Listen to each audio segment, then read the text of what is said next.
प्रिय भक्तजनों, आइए अब सुनते हैं बृहस्पतिवार व्रत की विधि एवं कथा। इस दिन बृहस्पतिश्वर महादेव जी की पूजा होती है। दिन में एक समय ही भोजन करें, पीले वस्त्र धारण करें, पीले पुष्पों को धारण करें। भोजन भी चने की दाल का ही होना चाहिए, नमक नहीं खाना चाहिए। पीले रंग का फूल, चने की दाल, पीले कपड़े तथा पीले चंदन से पूजा करनी चाहिए। पूजन के पश्चात कथा सुननी चाहिए। इस व्रत के करने से बृहस्पति जी अति प्रसन्न होते हैं तथा धन और विद्या का लाभ होता है। स्त्रियों के लिए ये व्रत अति आवश्यक है। इस व्रत में केले का पूजन होता है। कथा। किसी गांव में एक साहूकार रहता था, जिसके घर में अन्न, वस्त्र और धन किसी की कोई कमी नहीं थी, परंतु उसकी स्त्री बहुत ही कृपण थी। किसी भिक्षार्थी को कुछ नहीं देती, सारे दिन घर के कामकाज में लगी रहती। एक समय एक साधु महात्मा बृहस्पतिवार के दिन उसके द्वार पर आए और भिक्षा की याचना की। स्त्री उस समय घर के आंगन को लीप रही थी। इस कारण साधु महाराज से कहने लगी कि महाराज, इस समय तो मैं घर लीप रही हूँ, आपको कुछ नहीं दे सकती, फिर किसी अवकाश के समय आना। साधु महात्मा खाली हाथ चले गए। कुछ दिन के पश्चात वही साधु महाराज आए, उसी तरह भिक्षा मांगी। साहूकारनी उस समय लड़के को खिला रही थी। कहने लगी, महाराज, मैं क्या करूं, अवकाश नहीं है, इसलिए आपको भिक्षा नहीं दे सकती। तीसरी बार महात्मा आए तो उसने उन्हें उसी तरह से टालना चाहा, परंतु महात्मा जी कहने लगे कि यदि तुमको बिल्कुल ही अवकाश हो जाए तो मुझको भिक्षा दोगी? साहूकारनी कहने लगी कि हाँ महाराज, यदि ऐसा हो जाए तो आपकी बड़ी कृपा होगी। साधु महात्मा जी कहने लगे कि अच्छा, मैं एक उपाय बताता हूँ। तुम बृहस्पतिवार को दिन चढ़ने पर उठो और सारे घर में झाड़ू लगाकर कूड़ा एक कोने में जमा कर दो। घर में चौका इत्यादि मत लगाओ। फिर स्नान आदि करके घर वालों से कहो उस दिन सब हजामत अवश्य बनवाए। रसोई बनाकर चूल्हे के पीछे रखा करो, सामने नहीं। सायकाल को अंधेरा होने के बाद दीपक जलाओ तथा बृहस्पतिवार को पीले वस्त्र मत धारण करो, ना पीले रंग की चीजों का भोजन ग्रहण करो। यदि ऐसा करोगी तो तुमको घर का कोई काम नहीं करना पड़ेगा। साहूकारनी ने ऐसा ही किया। बृहस्पतिवार को दिन चढ़े उठी, झाड़ू लगाकर कूड़े को घर में ही जमा कर दिया। पुरुषों ने हजामत बनवाई, भोजन बनवाकर चूल्हे के पीछे रखा। वह सब बृहस्पतिवारों को ऐसा ही करती रही। अब कुछ काल बाद उसके घर में खाने को दाना न रहा। थोड़े दिनों में महात्मा फिर आए और भिक्षा मांगी, परंतु सेठानी ने कहा, महाराज, मेरे घर में खाने को अन्न नहीं है, आपको क्या दे सकती हूँ? तब महात्मा ने कहा कि जब तुम्हारे घर में सब कुछ था तब भी तुम कुछ नहीं देती थी, अब पूरा पूरा अवकाश है तब भी कुछ नहीं दे रही हो।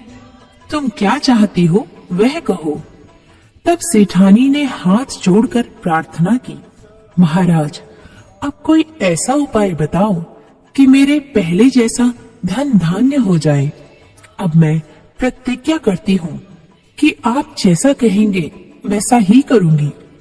तब महात्मा जी ने कहा, बृहस्पतिवार को प्रातःकाल उठकर स्नानादि से निवृत्त होकर घर को गौ के गोबर से लीपो तथा घर के पुरुष हजामत ना बनवाए। भूखों को अन्न जल देती रहो ठीक सायंकाल दीपक जलाओ। यदि ऐसा करोगी तो तुम्हारी सब मनोकामनाएं भगवान बृहस्पति जी की कृपा से पूर्ण होंगी।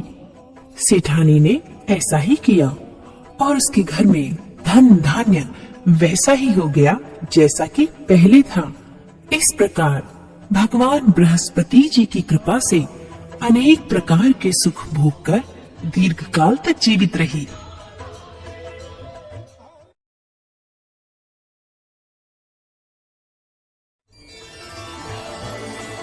प्रिय भक्तजनों, आइए अब सुनते हैं बृहस्पतिवार की दूसरी कथा।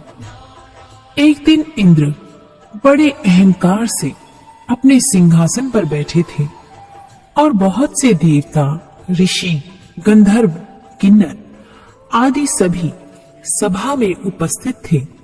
जिस समय बृहस्पति जी वहां पर आए तो सबके सब उनके सम्मान के लिए खड़े हो गए, परंतु इंद्र गर्व के मारे खड़ा ना हुआ। यद्यपि वह सदैव उनका आदर किया करता था। बृहस्पति जी अपना अनादर समझते हुए वहां से उठकर चले गए। तब इंद्र को बड़ा शोक हुआ कि देखो, मैंने गुरुजी का अनादर कर दिया, मुझसे बड़ी भारी भूल हो गई। गुरुजी के आशीर्वाद से ही मुझको यह वैभव मिला है। उनके क्रोध से यह सब नष्ट हो जाएगा, इसलिए उनके पास जाकर उनसे क्षमा मांगनी चाहिए, जिससे उनका क्रोध शांत हो जाए और मेरा कल्याण हो।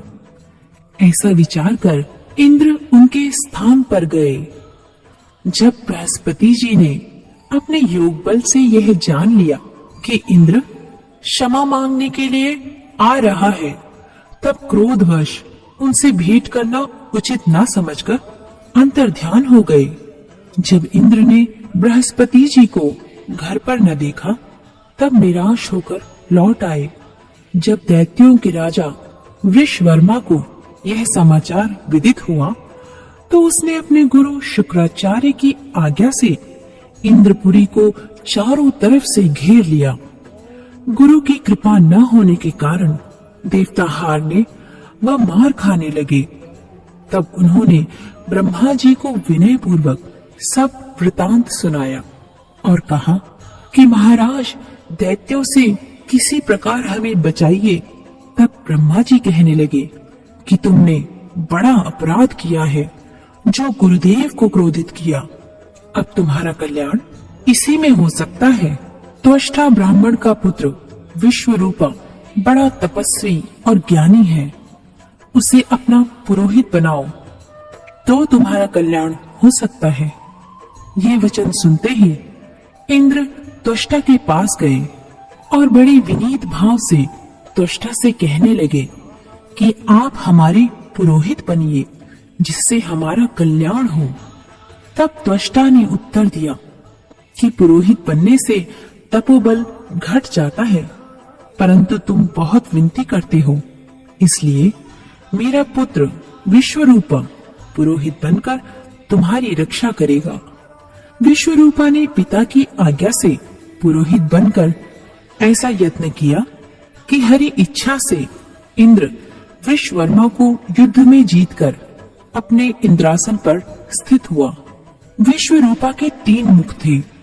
एक मुख से वे सोमपल्ली लता का रस निकाल पीते थे, दूसरे मुख से वे मदिरा पीते और तीसरे मुख से अन्नादि भोजन करते। इंद्र ने कुछ दिनों उपरांत कहा कि मैं आपकी कृपा से यज्ञ करना चाहता हूँ। जब विश्वरूपा की आज्ञानुसार यज्ञ प्रारंभ हो गया, तब एक दैत्य ने विश्वरूपा से कहा कि तुम्हारी माता दैत्य की कन्या है, इस कारण हमारे कल्याण के निमित्त एक आहुति दैत्य के नाम पर भी दे दीजिए तो अति उत्तम हो। विश्वरूपा उस दैत्य का कहा मानकर आहुति देते समय दैत्य नाम भी धीरे धीरे से लेने लगे। इसी कारण यज्ञ करने से देवताओं का तेज नहीं बढ़ा। इंद्र ने यह वृतांत जानते ही क्रोधित होकर विश्वरूपा के 3 सिर काट डाले।